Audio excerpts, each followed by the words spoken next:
Sebuah ledakan bak petir yang menyambar, dan goncangan layaknya gempa bumi pada pukul 3 dini hari mengagetkan para warga yang tengah tertidur.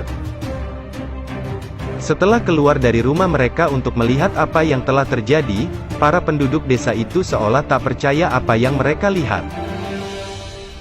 Dua buah lokomotif telah beradu, dan gerbong-gerbong yang membawa ratusan penumpang terguling.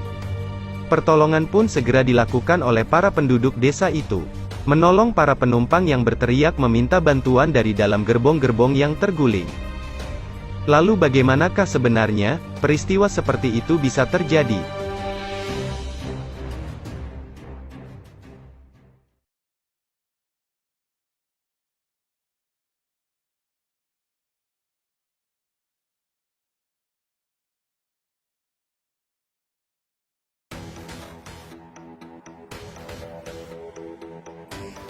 Dini hari tanggal 21 Januari tahun 1981, kereta api Tatarmaja dengan nomor KA21, dari Blitar dengan tujuan akhir stasiun Gambir yang ditarik oleh lokomotif CC-20135 dengan masinis Suradi dan asistennya Sudarto tiba di stasiun Kebasen pada sekitar pukul 3 pagi.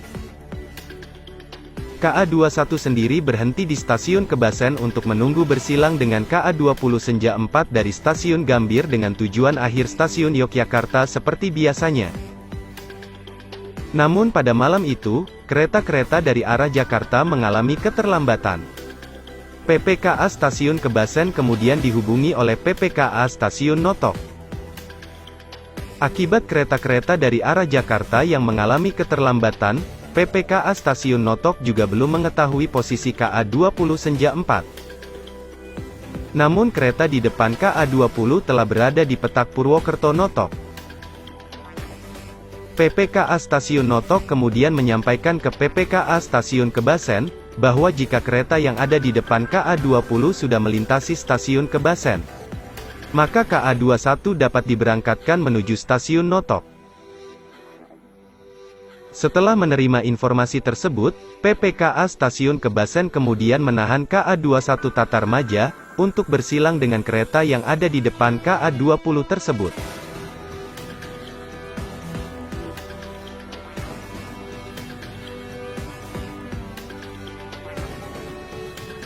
Setelah kereta itu melintas, KA21 Tatarmaja kemudian diberangkatkan dari stasiun Kebasen menuju stasiun Notok. PPKA Kebasen juga mengirimkan surat pemindahan tempat persilangan antara KA21 dengan KA20 yang biasanya dilakukan di stasiun Kebasen ke PPKA Stasiun Notok, karena KA20 yang mengalami keterlambatan. Namun setelah melayani kereta di depan KA20, PPKA Stasiun Notok mengantuk saat informasi perjalanan KA dari stasiun Kebasen masuk. PPKA Stasiun Notok pun akhirnya tertidur. Tidak lama kemudian, KA20 Senja 4 yang ditarik lokomotif CC-20133 dengan masinis Sulimin kemudian melintasi stasiun Notok. Karena kedudukan sinyal masuk stasiun Notok yang masih menunjukkan aspek aman usai belum diubah oleh PPKA Stasiun Notok setelah melayani KA di depan KA20 yang sebelumnya melintas. Persinyalan yang digunakan merupakan sinyal tipe Alkmaar yang tidak dilengkapi sinyal keluar dan pesawat blok. Sehingga setelah KA20 melewati sinyal masuk stasiun Notok yang masih beraspek aman, KA20 pun melewati stasiun Notok seolah semuanya baik-baik saja.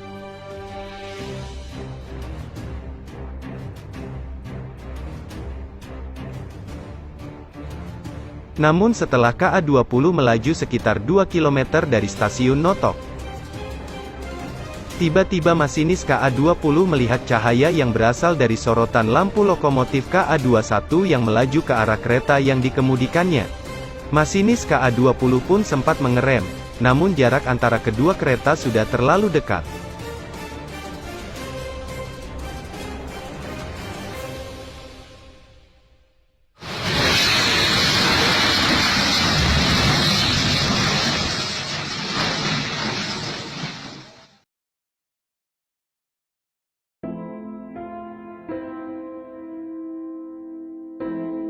Kedua kereta itu pun akhirnya bertabrakan pada kecepatan 70 km per jam. Kedua lokomotif yang berjalan dengan posisi hidung panjang tetap berada di atas rel, namun benturan membuat keduanya saling menempel. Suradi, masinis KA21 terlempar ke parit di tepi rel dan tak sadarkan diri. Benturan juga membuat 3 gerbong KA21 naik ke atas lantai D lokomotif hingga menghancurkan sebagian badan lokomotif CC2135. Hingga 3 gerbong tersebut kemudian terguling di samping lokomotif. Sementara itu, gerbong-gerbong KA Senja 4 juga saling berbenturan satu sama lainnya. Tabrakan terjadi pada pukul 3:26 dini hari, berlokasi sekitar 2 km dari stasiun Notok. Pertolongan pun segera dilakukan warga desa di sekitar lokasi kejadian, yang saat itu sebagian besar masih terlelap hingga dikagetkan oleh suara benturan yang amat keras. Seorang penduduk desa bernama Sahyat berusia 35 tahun menuturkan pengalamannya pada malam itu. Saat itu Sahyat baru merebahkan diri di samping istrinya yang sudah terlelap, tiba-tiba muncul suara ledakan seperti petir menggelegar sampai menggoncangkan tempat tidurnya. Istrinya yang bernama Sutirah menjerit histeris dan memeluk suaminya karena ketakutan. Setelah ia keluar dari rumahnya, Sahyat seolah tak percaya apa yang dilihatnya. 2 lokomotif telah beradu, dan beberapa gerbong terguling. Saat itu ia belum mendengar adanya suara teriakan siapapun. Baru saat Sahyat bersama tetangganya Kasmadi dan Tasmidi mendekat, suara teriakan meminta pertolongan dari para penumpang muncul dari sana-sini. Tak lama kemudian, hampir seluruh warga desa yang hanya dihuni oleh 36 kakak itu sudah ada di lokasi kejadian untuk membantu pertolongan. Disusul oleh Satuan Brimob, Polsus Kehutanan dan yang lainnya. Masinis KA21 yang tidak sadarkan diri, baru bisa dievakuasi pada pukul 10 pagi. Sedangkan ambulans yang dikerahkan dari seluruh rumah sakit di Purwokerto, baru bisa membawa seluruh korban setelah pukul 11 siang. Sunarto, salah satu penumpang KA20 Senja 4 juga membagikan ceritanya. Ia bersama istri dan kedua anaknya bermaksud untuk menghabiskan cuti tahunannya di Yogyakarta. Sebelum berangkat, kedua anaknya seolah sudah memberi firasat. Saat kedua anaknya mengadu-adukan mainan kereta mereka sembari berkata kepada Sunarto bahwa keretanya bertabrakan.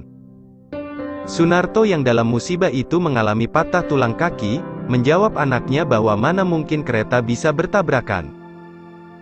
Ternyata, permainan tabrakan kereta kedua anaknya sebelum berangkat merupakan sebuah firasat. Salah satu anaknya juga mengalami pendarahan otak, sementara sang istri hanya mengalami luka ringan di pipi dan perutnya. Andi Yudi, seorang petugas restorasi KA20 berusia 25 tahun juga harus rela kaki kanannya diamputasi. Menurut rekannya, Andi saat itu sedang melayani pembelinya. Pada saat tabrakan terjadi, Andi terlempar ke pojok jendela, kemudian kakinya terjepit kursi yang terlepas dari dinding gerbong.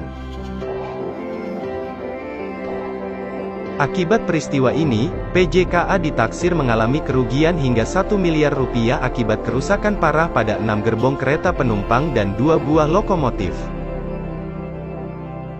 Dijelaskan bahwa harga sebuah gerbong kereta penumpang mencapai 140 juta rupiah, sementara harga sebuah lokomotif mencapai 300 juta rupiah. Akibat peristiwa ini juga membuat perjalanan kereta api yang menuju Jakarta dialihkan lewat Bandung, sedangkan perjalanan kereta api yang menuju Yogyakarta dialihkan melalui jalur utara. Butuh waktu hingga 3 hari hingga perjalanan kereta api dapat berjalan normal kembali.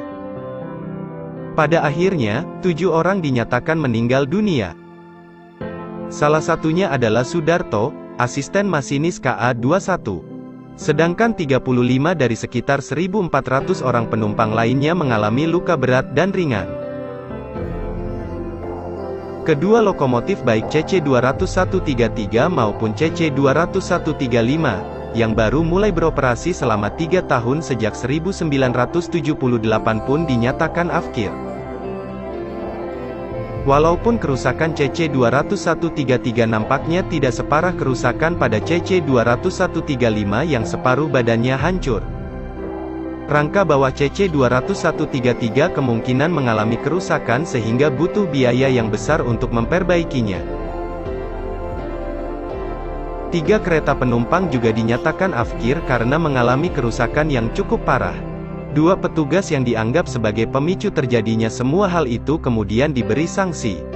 Salah satunya dipecat, sedangkan 1 orang lainnya diturunkan pangkatnya menjadi seorang petugas jaga.